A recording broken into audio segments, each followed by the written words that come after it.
10-year age filter taking it off. Barbara Streisand camera. Yeah. Probably better to put on the time lapse. Then you can get through the whole show in about 3 minutes. It's great. Yeah. Good morning and welcome to the Pastor's Roundtable. I'm Pastor Tim Holman, and I have a special episode for you this week. I'm joined by Father Cam Lemons from St. Timothy's Anglican Church here in Bishop, as well as Trinity Church in Lone Pine. And he and I are both members of the Eastern Sierra Pastoral Pastors Association. And I've had the pleasure of knowing him for a few years, and he is one of the men I look up to in town, and really blessed to have him here with us this morning. Reminding you that I represent two churches here in the Eastern Sierra. The first is Mammoth Lakes Lutheran Church at 379 Old Mammoth Road, with worship services every Sunday morning at 8:45. And I represent Grace Lutheran here in Bishop at 711 North Fowler Avenue, with a 10:45 worship service every Sunday and a 9:30 Bible study preceding that, and all are welcome. And as I introduce Cam, I'll let him give the times and places for worship if you'd like to join him this Sunday morning. And Father Cam, great to have you this morning. Thanks, Pastor Tim. Joy to be with you. Yeah, our service here in Bishop is at 10:30, so you can come catch the first 15 minutes of our service and then head over to Grace Lutheran.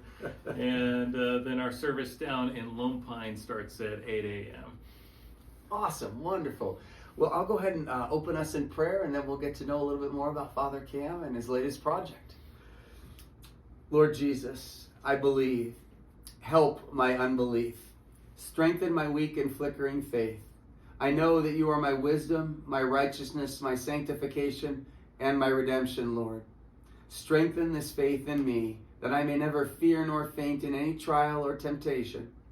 You alone are the author and finisher of my faith. Though my faith be tried with fire, may I ever be found strong and unmovable to the glory of your holy name.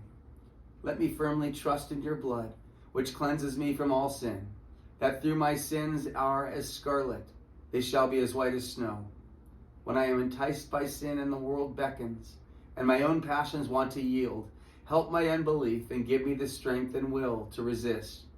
When trials, sorrows, temptations, and afflictions want to rob me of the trust, Lord, help me to remain steadfast and true, strengthening my faith in your promise that all good things work together that love God, for those that love God. To them that are called according to your purpose, be your own here in time and there in eternity. You, Almighty Lord, can help.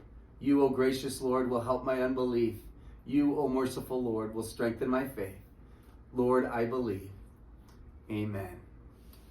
Amen. Wow, beautiful prayer. I'm going to have to go check out a Lutheran prayer book. Yeah, and I broke that out especially for you. I was telling Father Cam that I am in awe when I'm around him usually. His ability to articulate and pray and be who he is. The Holy Spirit just screams out around him. So I came with a prepared prayer this morning from the Lutheran Book of Prayer, and what a blessing to share it with you all.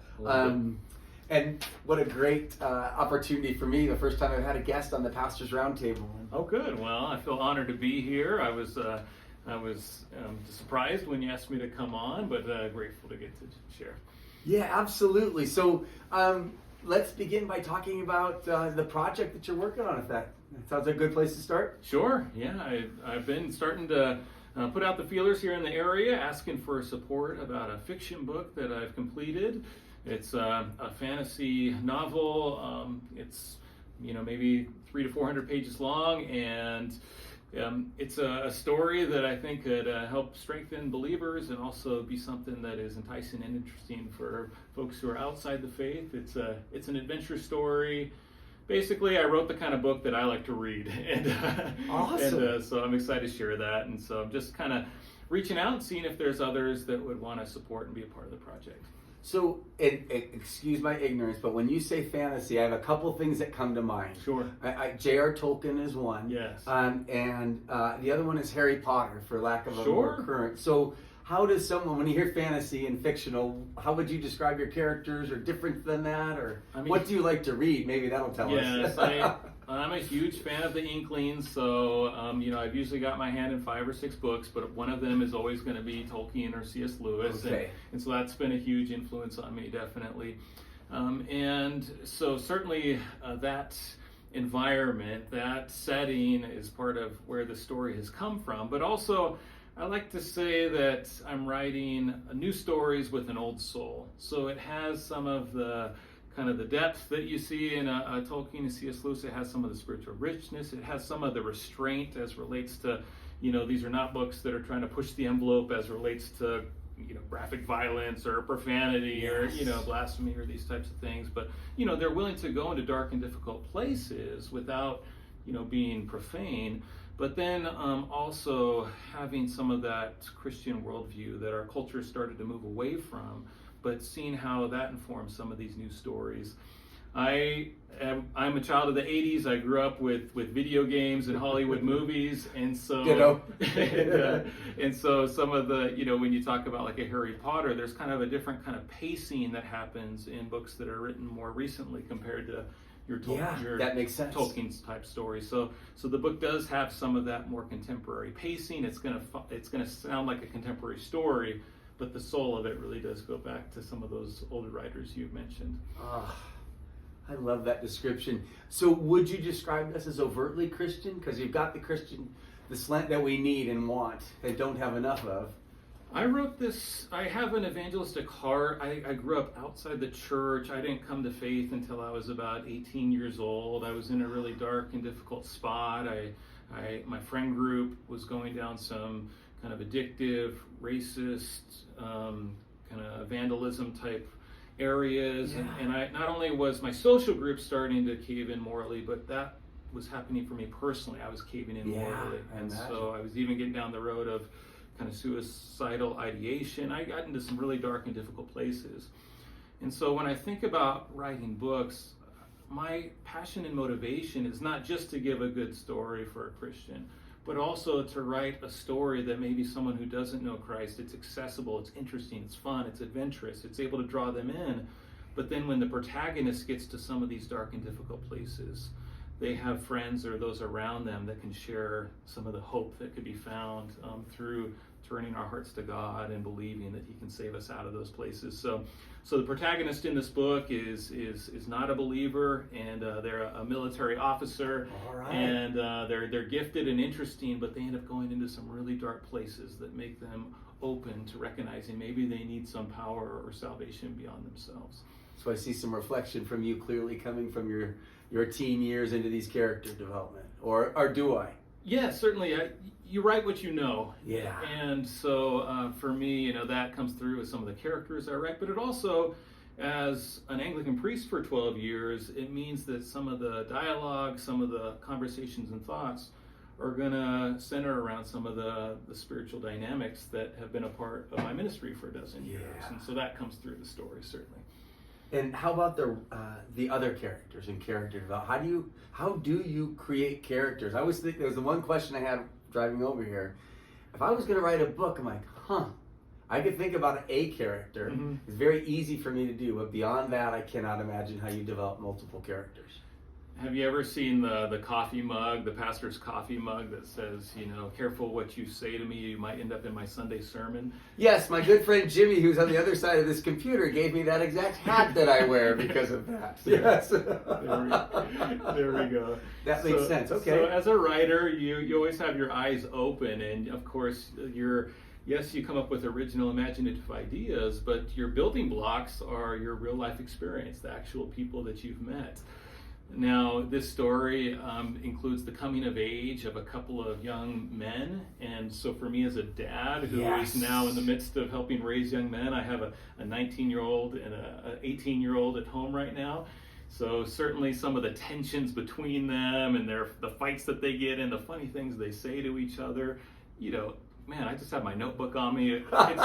It's just rich material. Yeah, it's just being fed to me. All you gotta do is just write this stuff down and put it in your book. It's good to go. So that's certainly been an influence. If I'm watching a particular movie or reading a book and there's a character that really jumps out at me, I might I might want to take part of that character, and I might add some other unique ideas to that character. But for me, part of the joy is you write what you're attracted to. Yeah. I read a Jack London book, was it last year or the year before, and there's a really interesting villain in a book called Seawolf. I'd never read it before, but he's a ship captain, and he's nihilistic and doesn't believe in God. He's really smart and bright, and he reads philosophy and reads widely, but he creates a ship environment that basically stems from this idea that really there's no ultimate consequences after death. Well, that's an interesting kind of villain for me to consider. So right now I'm actually writing another novel. I'm about halfway through, and the villain is partly based on that character I read. That darkness or what you Jack get London. from that. That was so interesting. Oh, you know, I wonder what this will, my wife is a psychologist, so she could probably answer this easily, but a character that I've identified with since I read about him was Sisyphus and Albert Camus. And the idea of rolling that rock up the hill every day, completing that task, only to have that rock roll right back down the hill, and again you're at it tomorrow. And I don't mean to draw parallels or anything to pastoral work or religious work, but I can about life often. I thought I got over this hump yesterday, and here I am pushing the rock up again. So I understand what you say about grabbing something from a character, because I found hope in the fact that Sisyphus showed up. And I mean, part of the character development and integrity, and says a lot about him. But knowing that mundane task, if you will, or that repetitive task, is what you're up to again. It sounds like you're describing my writing career.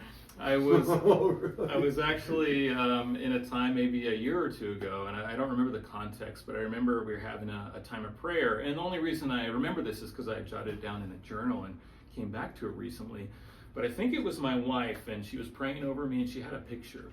And she said, Cam, I just see you like a bricklayer, and you're sweating and you're working hard, and you're putting down one brick and putting down the mortar, and you're putting down another brick and you're putting down another brick, and it's kind of tedious, and no one even is watching, this work. She says, but then I was pulled back, and I saw this picture, and it was like the Great Wall of China was being constructed as you're putting brick by brick by brick. And I hadn't really thought of it at the time, but for me now, getting to share these finished novels, this is something for me for the last 10 years, that you wake up early, you put in an hour or two writing. There's the answer to my next question. How do you find the time? And then again, with that time, motivation. Wake up early, because you mentioned 2 boys. You've still got 2 more you didn't mention, correct? I have 3. So one more, your daughter, because she's got to have men in her life that are rich material as well as what goes on in hers. But how to get up in the morning?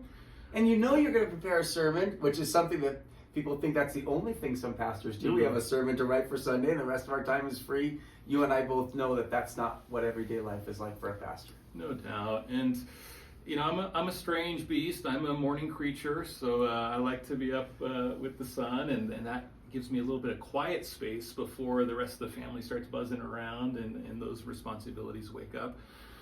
But also there is a sense that, when I was my first, second year as a pastor, it would take me 20 hours to make sure I had all my teaching and the service put together and everything ready for a Sunday or Wednesday.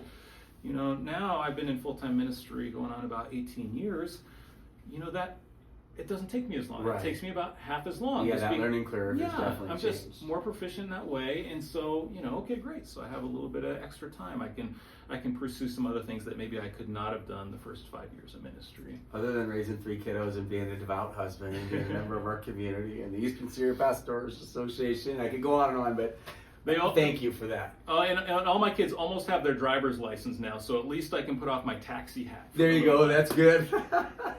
And so the question when you're back on the character development, how do you create the land or the space in which those characters exist? Again, I'm sure you draw from things you see and experience, but you can make that they could be anywhere. They could be doing anything. So sometimes in fantasy or fiction writing, this concept is called world building. Okay. And so you'll think of, okay, what are the parameters of this world, and then how is it going to affect my story and my characters? And so you can come up with different ideas of how you're going to create this world, but then you try to make it consistent. It's only really going to be engrossing for people if at least it follows its own rules. So it's not constantly pulling people out of the story and saying, oh, that's weird, or I didn't think the world would happen that way. You don't want to pull people out of the fictional dream. So even though you can imagine anything, really you need to imagine something that works with human logic and reason. So there's some hooks in reality or connection to reality, not just that your land might be balls that they're walking on floating in space, as I'm thinking of fantastical here, or brooms that fly, or whatever it might be. Yeah, so for me with this particular story, and I'm sure again this comes out of my own experience, but I wanted to write a story about the frozen north, this kind of Nordic type environment. And some of this has to do with my experience on the search and rescue team. I was doing lots of avalanche training during this time. From someone who spent a lot of time in Mammoth, it's just a different world up in the snowy mountains. And so that was something that I was learning a lot about. And so I knew I wanted to tell a tale that included that dynamic. And then I have another interesting part in my personal life at play as relates to that world, and that has to do with my wife's health. My wife is an amazing, vivacious woman, but she has some really significant health limitations. She has lupus and some other things going on. I wasn't aware. And part of the way that plays out is she has a really hard time regulating her body temperature. So on any given night, when we're sleeping at night, I have all the covers doubled up over on my wife, and she has an electric blanket on turned to maximum temperature. Yeah. And she does well with her challenges. But so for instance, in the world that I created in my book, it's called Trasundra Reclamation. Trasundra is an icy prison that the protagonist ends up in. And so part of the concept was, what if you had a world where there was humans had an extra organ? I called it the Hestel organ. And this is an internal organ that can be sparked, and when it's active, it actually warms you from the inside. But it's activated by certain things that you think or say. And so this is kind of one of the concepts that I introduced in this world, and it plays into this idea of, okay, what kind of human interactions are really helpful and healthy for us, and which are not, and there's a physical representation in this world of that reality. So that's one of the ways I worked that into the world building.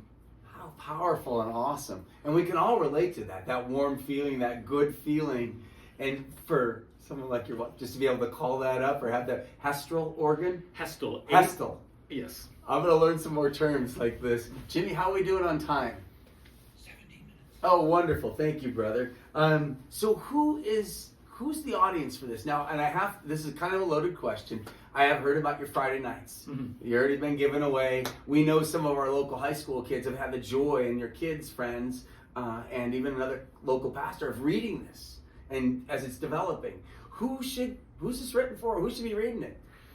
I wrote a book that is appropriate for adults. It deals with issues like romance, it deals with death, it deals with loneliness, it deals with very universal human questions.